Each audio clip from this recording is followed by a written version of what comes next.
Mount फौजी के नीचे एक अजीब सी धुंध में लिपटा हुआ एक ऐसी जगह है जहां सूरज की रोशनी भी मुश्किल से पहुंचती है। ये है आओकीगाहरा। ये नाम सुनते ही लोगों की रूह कांप जाती है। आइसे सी ऑफ ट्रीज भी कहते हैं।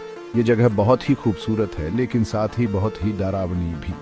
यहाँ की हवा में एक अजीब सी उदासी और खामोशी है जो आपको दूसरी दुनिया में ले जाती है। जमीन पे पेड़ों की जड़ें बिछी हुई हैं और चारों तरफ हरी काई है। पुराने और टेढ़े मेरे पेड़ खड़े हैं, जैसे कोई पहरेदार हो। उनकी शाखाएं जो बूढ़ी हो चुकी हैं और धुंध से ढकी हुई हैं, ऐसे लगती हैं जैसे पकड़ने के लिए हाथ बढ़ा रही हों। यहाँ एक अजीब सी शांति है। ऐसा लगता है जैसे कोई देख रहा है। ये एहसास आपको अपनी तरफ खींचता है और डराता भी है।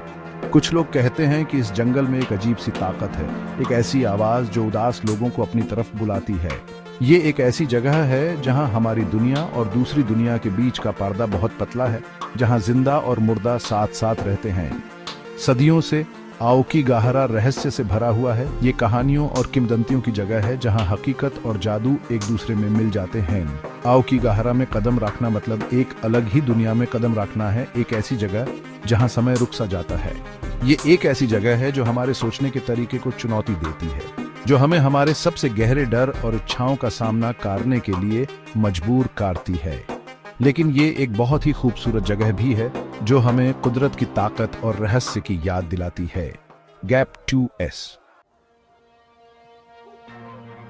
आओकीगाहरा हमेशा से इतना डरावना नहीं था। इसकी कहानी एक भयानक ज्वालामुखी विस्फोट से शुरू होती है, एक ऐसी घटना जिसने यहाँ के नज़ारे को हमेशा के लिए बदल दिया। माउंट फौजी, जो आज शांति का प्रतीक है, एक समय पर आग और लावा उगलता था जिसने नीचे की दुनिया को बदल कर रख दिया। इस तबाही से फिर जिंदगी का जन्म हुआ। हवा में उड़ते हुए बीज ठंडे लावा में गिर गए और वहां उगने लगे। पेड़ों ने धीरे धीरे जमीन पर फिर से कब्जा कर लिया। उनकी जड़ें सख्त मैग्मा में फैल गईं। उनकी शाखाएं आसमान की तरफ बढ़ने लगी।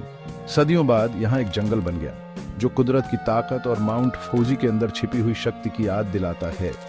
जंगल की जमीन जो लावा के पत्थरों और जीरे हुए पेड़ों से भरी है, इसी उथल पुथल भरे अतीत की कहानी कहती है।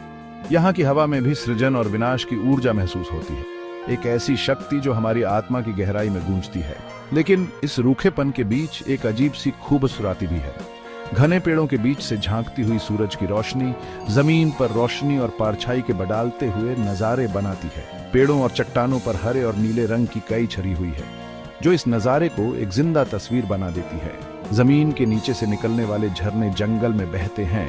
उनकी मधुर आवाज पत्तों की सरसराहट और अनदेखे पंछियों की आवाजों के साथ मिल जाती है।